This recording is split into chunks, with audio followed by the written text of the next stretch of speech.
Laura llegó a casa con el pelo revuelto, los tacones en la mano y la blusa desabrochada hasta el tercer botón. Eran las 5:20 de la mañana. Yo estaba en la cocina, en pijama, dándole vueltas al mismo vaso de agua desde las 3. ¿Qué haces despierto?, preguntó, como si yo fuera el raro por no estar roncando. Se disparó la alarma, mentí. Era eso o decirle que algo no cuadraba desde hacía semanas y que esa noche no podía dormir sin saber dónde coño estaba. Me observó unos segundos, luego fue directa a la nevera y sacó una botella de vino que abrimos juntos hace 3 días y que supuestamente no le había gustado. Le dio un trago largo, sin copa. ¿Has bebido?, pregunté, intentando sonar casual. Un poco, sí. Salí con Patricia y las chicas. ¿Pasa algo? Mentira. Patricia estaba en Valencia por un congreso desde el martes.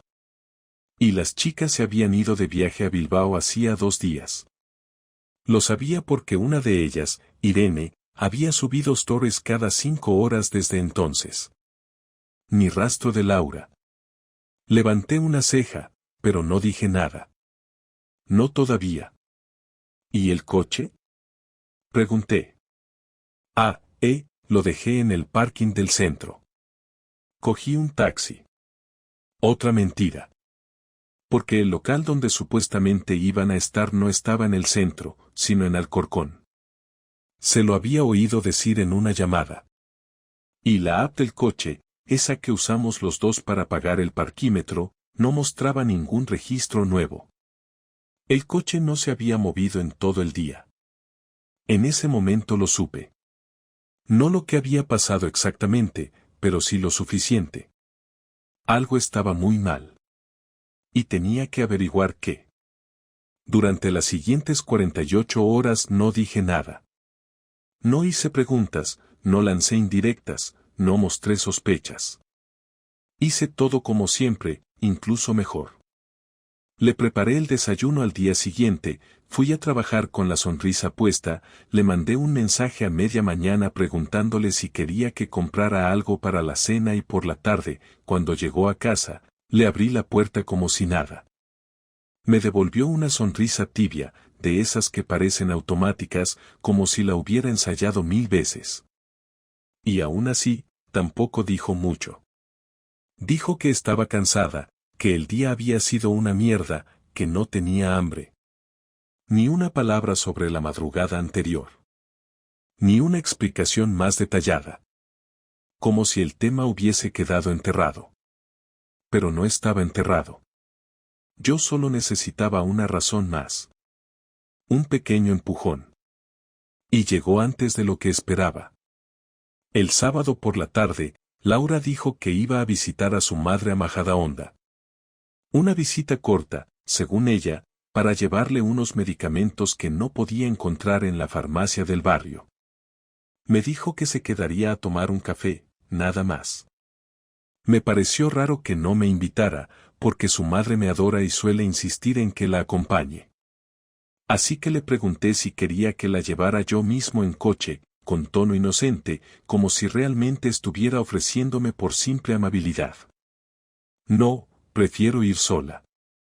Además, luego quiero pasar por Zara a mirar una chaqueta. Ese fue el empujón. Porque su madre no estaba en Majadahonda ese fin de semana. Lo supe porque el jueves anterior había hablado con ella por teléfono. Me llamó para preguntarme qué whisky prefería llevarme del duty free, porque se iba de viaje con unas amigas a Lisboa. Me lo dijo con toda naturalidad, sin ninguna intención de guardar el secreto. Así que si Laura iba a ver a su madre, iba a ver a una casa vacía. Esperé a que saliera, saludándola con un beso en la mejilla y el mismo tono alegre de siempre. Luego fui directo al coche, uno viejo que casi no uso, el único sin GPS integrado ni apps compartidas. La seguí durante unos 20 minutos.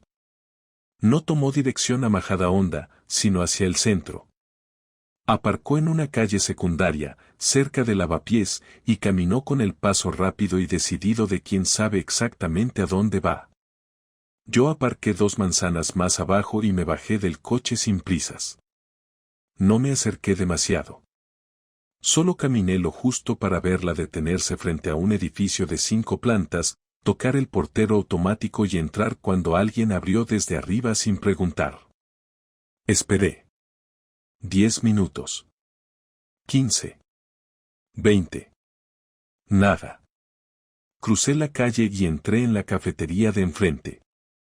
Pedí un café solo y me senté en una mesa junto a la ventana, con vista directa a la puerta del edificio. No quería fotos. No quería vídeos. Quería saber a quién iba a ver. Solo eso. Pasaron casi 2 horas antes de que se abriera la puerta. Laura salió acompañada. Él tenía unos 30 y pocos, barba perfectamente recortada, ropa informal pero cuidada, zapatillas blancas limpias. Iban hablando cerca, muy cerca, y aunque no se tocaron, se notaba todo. El tono de confianza. La sonrisa íntima. El gesto de ella de acariciarse el cuello mientras lo miraba, como hace siempre cuando quiere gustar. Bajaron por la acera como si nada, hasta que ella se detuvo frente a un escaparate de una tienda de segunda mano. Él se puso detrás y le susurró algo al oído. Ella se rió. Y ahí fue. Apoyó su cabeza en su hombro, 1 segundo, 2. Después se dieron la vuelta y volvieron al piso. Ella no iba de visita. Nunca fue por medicamentos. Ni por una chaqueta. Fue a ver a ese tío. A estar con él. No sentí rabia. Ni siquiera sorpresa. Sentí algo peor. Una mezcla extraña de vergüenza y estupidez. Porque no lo vi venir antes, porque confié demasiado, porque me tragué sus excusas de mierda sin cuestionarlas. Terminé el café sin pensar, dejé 2 euros en la mesa, salí a la calle y caminé hasta el coche. No fui tras ellos. No volví a mirar hacia arriba. Solo me fui. En casa, todo estaba en silencio. Me senté en el sofá sin encender la tele, sin tocar el móvil, sin hacer nada durante casi 1 hora. Después, subí al escritorio y abrí mi portátil. Entré en el correo, luego en el Drive. Creé una carpeta nueva, sin nombre. Solo una carpeta vacía. Ahí iría todo. No sabía qué haría aún, pero ya no había marcha atrás. A las 10:30, Laura llegó a casa. Venía maquillada como por costumbre, pero el pintalabios ya no estaba. Se quitó los zapatos en la entrada y me miró desde el pasillo. ¿No has cenado? No tenía hambre, respondí. Se acercó y me dio un beso en la cabeza. Después se fue directa al baño. Me quedé sentado en el mismo sitio. Inmóvil. Sintiendo cómo se rompía todo en silencio. Sin gritos. Sin discusiones. Solo una certeza. Ya no era mi mujer. Y yo ya no podía ser el mismo hombre. El domingo no dije ni una palabra. Ella actuó con la normalidad forzada de quien ya ha decidido mentir para siempre o hasta que la pillen. Preparó café, puso música mientras se duchaba, se sentó a leer un rato en la terraza con las piernas cruzadas como si estuviera en paz con todo, como si no hubiera pasado nada. Yo la observaba desde la cocina sin hacer ruido, viendo cada uno de sus movimientos, memorizando sus gestos como si estuviera grabando el último capítulo de una serie en la que ya conocía el final. No me hablaba mucho, pero eso no era nuevo. Desde hacía meses que nuestras conversaciones eran funcionales. ¿Has visto mis llaves? ¿Te queda pan? Me voy ya, no llegues tarde. Frases cortas, sin fondo, sin interés real. En otro momento habría pensado que era solo desgaste de pareja, pero ahora lo entendía todo. Lo tenía claro y esa claridad me dio una calma extraña, casi peligrosa. El lunes fui a trabajar como siempre, pero no duré ni media jornada. Estaba sentado frente al monitor viendo una hoja de Excel que no tenía ninguna importancia y de repente me di cuenta de que ya no podía hacer como si nada. Cerré el portátil, recogí mis cosas y salí sin hablar con nadie. Cuando llegué a casa, ella no estaba. Revisé el calendario de la cocina y vi una nota escrita a mano, dentista 17. No sabía si era verdad o solo otra mentira, pero me daba igual. Aproveché su ausencia para preparar todo. No un discurso, no una escena, simplemente un espacio. Quité los 2 platos de la mesa del comedor y dejé solo uno. Guardé sus zapatillas del pasillo. Apagué la tele, cerré las ventanas. Solo silencio y orden. A las 6 menos cuarto oí la llave girar. Ella entró hablando por el móvil, riéndose con alguien. En cuanto me vio sentado en el comedor, cortó la llamada. O al menos eso dijo, porque lo cierto es que no escuché el tono de despedida. ¿Tan temprano en casa?, preguntó, dejando las llaves y el bolso sobre la encimera. Sí. Hoy no me apetecía seguir fingiendo. Se quedó quieta unos segundos, mirándome con una mezcla de desconfianza y prevención, como si mi tono la hubiera pillado sin manual de instrucciones. ¿Fingiendo qué? Que no sé nada.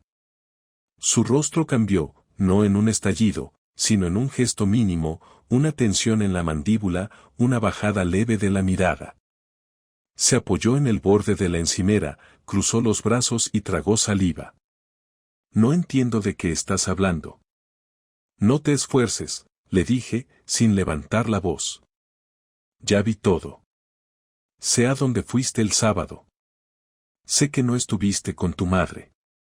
Sé con quién estuviste. Lo vi con mis propios ojos. Se quedó en silencio.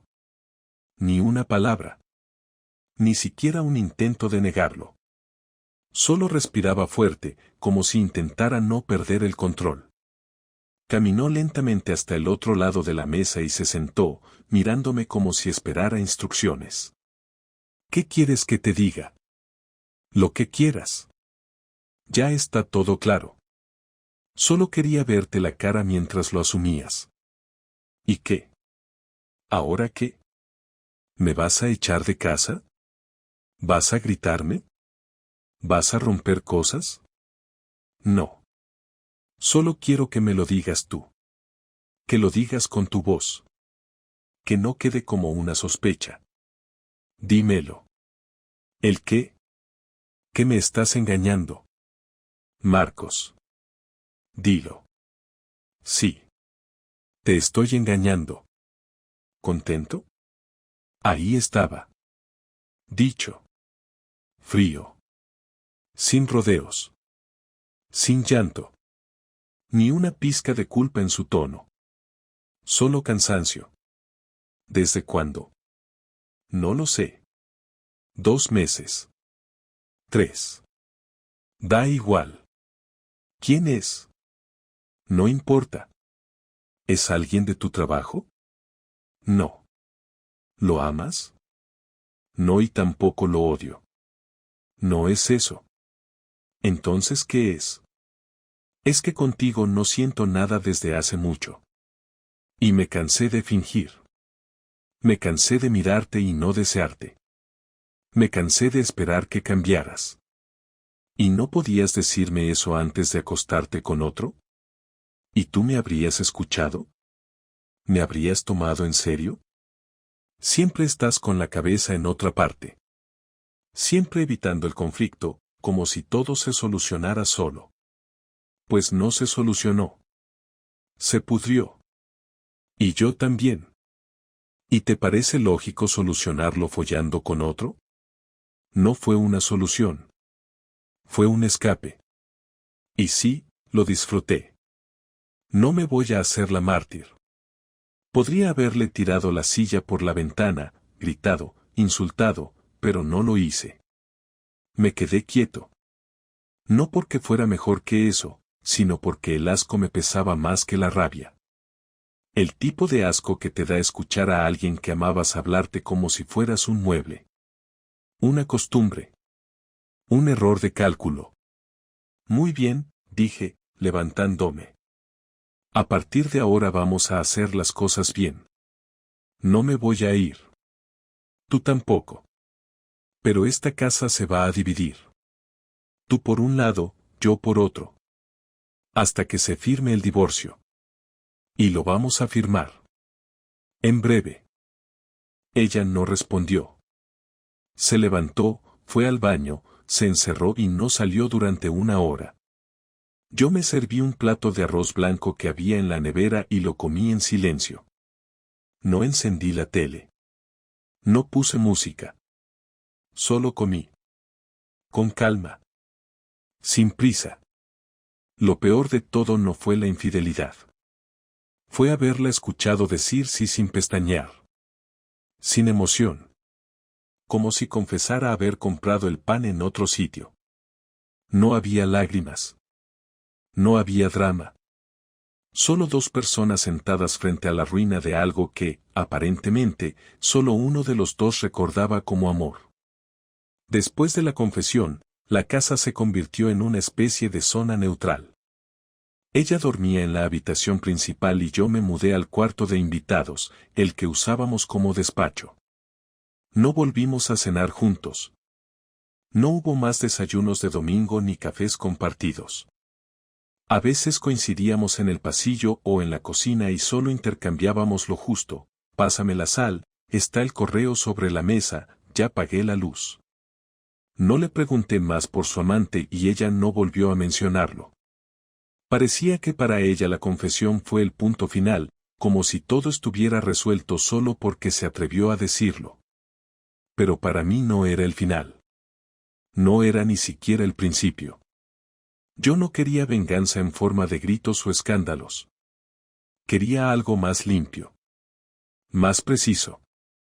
Quería que se sintiera tan sola, tan derrotada y tan estúpida como me había sentido yo en aquella cafetería, observándola salir con otro como si nunca hubiese existido en su vida.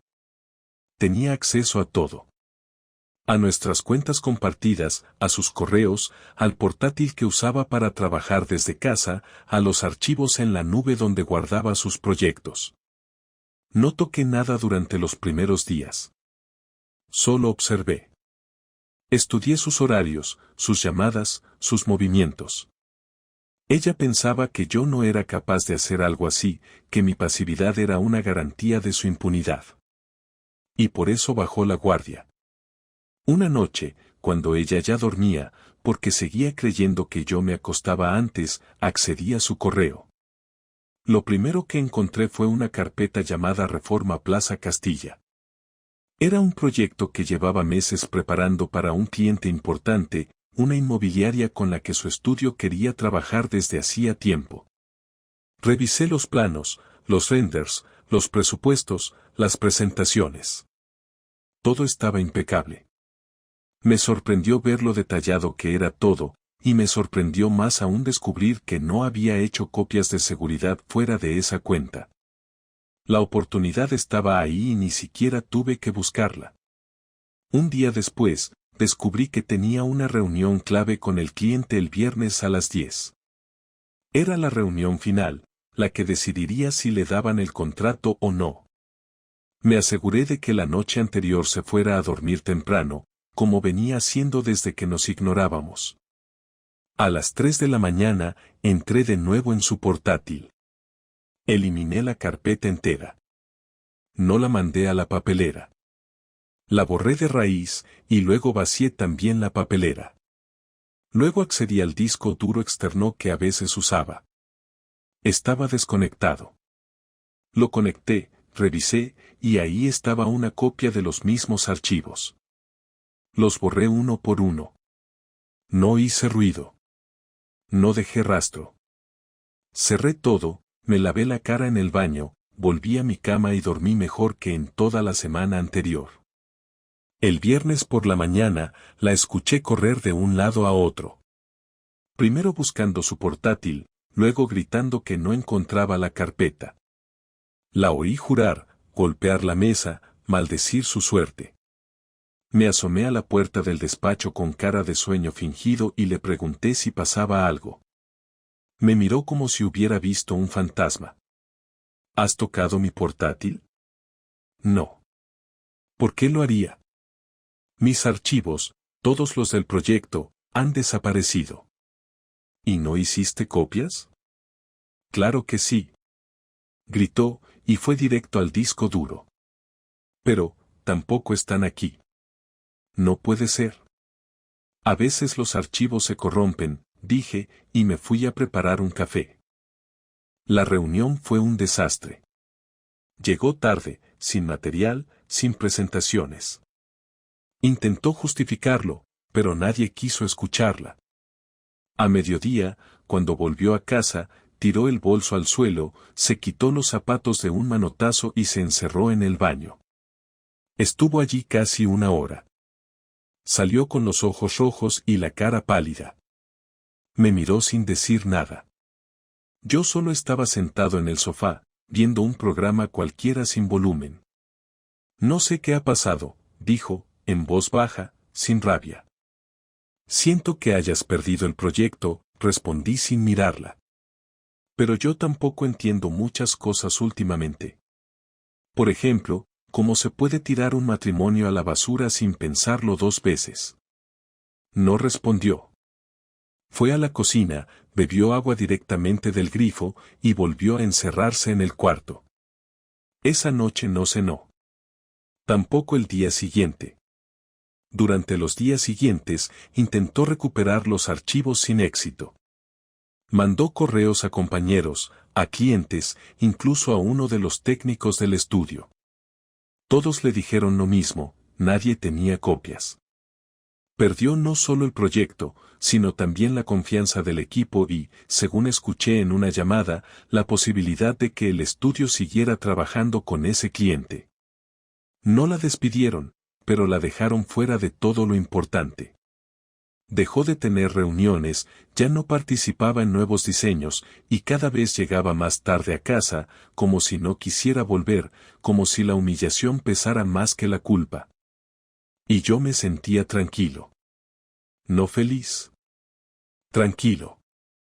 No necesitaba que sufriera físicamente, ni que me pidiera perdón de rodillas.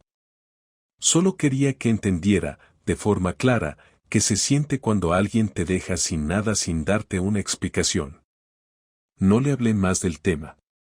Tampoco le volví a preguntar por su amante. Simplemente dejé que viviera con su fracaso. Y cada día que pasaba sin recuperar su lugar en la oficina, cada mensaje que recibía sin respuesta, cada silencio en el comedor era mi forma de decirle, esto es lo que cuesta destruir a alguien que te quiso de verdad. La semana siguiente fue aún más silenciosa que las anteriores. No hubo peleas, ni discusiones, ni comentarios incómodos. Laura apenas me dirigía la palabra, y yo tampoco tenía intención de hablar con ella más de lo necesario. Pero ese viernes por la noche, mientras terminaba de cenar solo en la mesa del comedor, apareció en el umbral de la puerta. Estaba descalza, con una sudadera vieja que usaba cuando estaba enferma, el pelo recogido sin esfuerzo, la cara sin maquillaje. Se quedó de pie unos segundos sin decir nada, hasta que finalmente preguntó si podía sentarse. Asentí sin decir nada, terminé de masticar y dejé el tenedor sobre el plato vacío. Ella se sentó frente a mí y clavó la mirada en el mantel, como si estuviera buscando las palabras exactas y no las encontrara. La dejé en silencio un rato más, esperando que fuera ella quien empezara, porque no tenía ninguna intención de facilitarle esa conversación. Al final, levantó la mirada y me habló sin rodeos, sin suavizar nada. Estoy jodida, dijo con un tono que no había usado nunca. El estudio me dejó fuera de los nuevos proyectos, perdí el contacto con 2 clientes, y tengo miedo de que me echen en cualquier momento. No respondí. No porque no me importara, sino porque no tenía ninguna empatía disponible para regalarle en ese momento. Me limité a mirarla sin emoción, esperando que siguiera. Sé que crees que me lo merezco, añadió. Y puede que tengas razón. No te voy a decir que me arrepiento por lo que hice con ese tío, porque si lo hiciera, estaría seguro de que estoy mintiendo. Solo te voy a decir que fue una estupidez, una de esas decisiones que uno toma sin pensar en nada más que en sí mismo, y luego ya no hay vuelta atrás. No te engañes, le dije sin levantar la voz. No fue una estupidez. Fue una decisión. Consciente. Fría. Y no la tomaste una vez. La tomaste varias veces. Durante semanas. Quizá meses. Lo sé. Y ahora vienes a mí porque todo te salió mal, no porque te duela haberme destruido. No vengo por eso, dijo, y me sorprendió su tono directo. Vengo porque no quiero seguir viviendo en esta casa como si fuéramos dos desconocidos. No me refiero a volver contigo, ni a que olvides lo que hice. Me refiero a ponerle un final a esto. Eso lo tengo claro desde hace semanas. Solo estoy esperando que firmes los papeles. ¿De verdad no te duele nada? ¿De verdad me borraste así, sin más? Me dolió tanto que ya no queda nada. Me dolió durante días, durante las noches en las que llegabas tarde y yo sabía perfectamente que no estabas con tu madre ni con tus amigas. Me dolió cuando te sentaste a mi lado en el sofá como si yo fuera un invitado que incomodaba. Me dolió cuando me mentiste a la cara con esa tranquilidad tuya, como si tu voz no tuviera ningún compromiso con la verdad. Así que sí, dolió.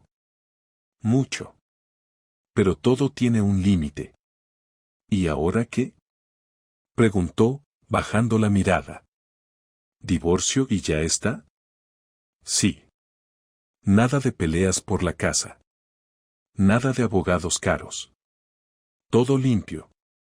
Te quedas tú con el coche. Yo me iré en cuanto cierre el alquiler del nuevo piso. No te voy a hacer la vida imposible. Solo quiero que esto se acabe. Sin más conversaciones, sin arrepentimientos tardíos, sin dramas. ¿Y si te dijera que quiero intentar arreglarlo? Te diría que llegas tarde. Muy tarde. No creas que no lo he pensado. Que no he querido volver atrás. No puedes volver atrás. No después de lo que hiciste. Y no me refiero al sexo. Me refiero a todo lo demás. A la forma en que me quitaste la dignidad sin siquiera pestañear. A cómo me trataste después. A cómo caminaste por esta casa como si ya no fuera tuya ni mía, como si solo te estuvieras quedando en un sitio donde el alquiler era gratis. Ella no dijo nada. Se quedó en silencio, respirando hondo, con la mirada fija en sus manos. Cuando volvió a hablar, lo hizo casi en susurros. Creí que eras fuerte. Que podrías con esto. Que incluso podrías perdonarme algún día. No confundas calma con debilidad. Lo que hice fue no rebajarme al nivel de tus excusas. No hice escándalo, no te puse en evidencia, no fui a buscar a ese imbécil. Pero eso no quiere decir que no estuviera destrozado. Y aún así, fui el que cocinó, el que pagó las facturas, el que te abrió la puerta cuando llegabas de follar con otro. No me vengas a decir ahora que esperabas comprensión. ¿Entonces ya está? Ya está. ¿No quieres preguntarme por qué? ¿Por qué lo hice? No. No quiero darle más espacio a tu parte de la historia.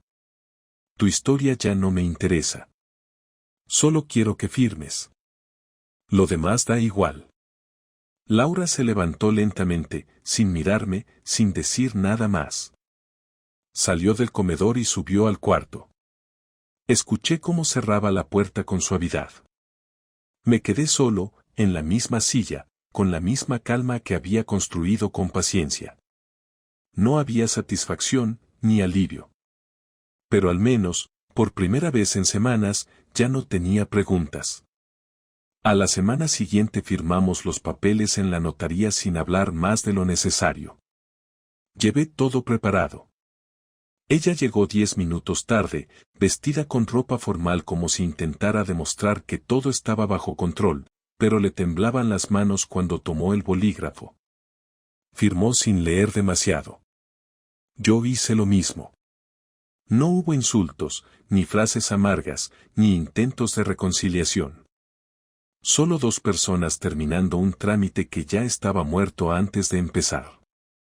Después de eso, bajamos juntos en el ascensor sin decir una palabra. En la puerta del edificio me ofreció la mano. No la rechacé, pero tampoco se la apreté con fuerza. Me dio las gracias por no haber hecho las cosas más difíciles y me deseó suerte.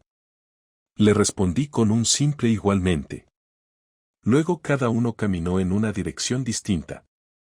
No miré hacia atrás. El piso nuevo era pequeño, pero suficiente. Una habitación, cocina americana, salón con una mesa para dos que usaba solo yo.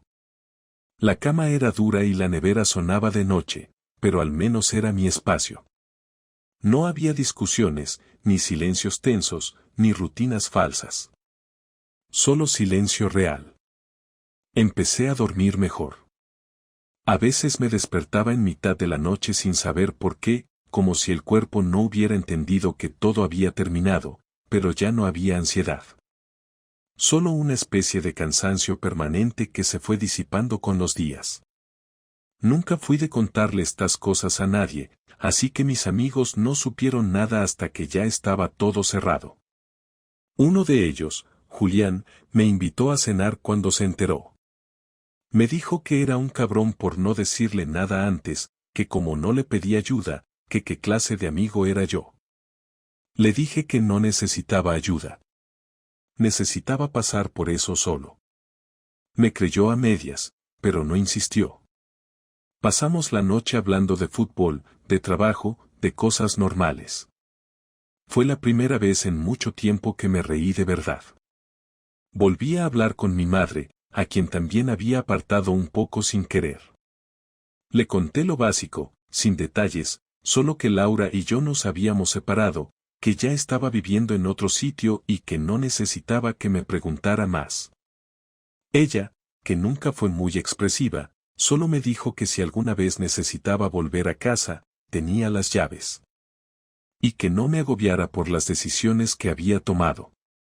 Que lo importante era no arrastrar lo que ya no tenía arreglo. Esa frase me quedó grabada. Volví a mis rutinas. Empecé a correr por las mañanas. Volví a cocinar para mí sin sentir que la comida era un trámite.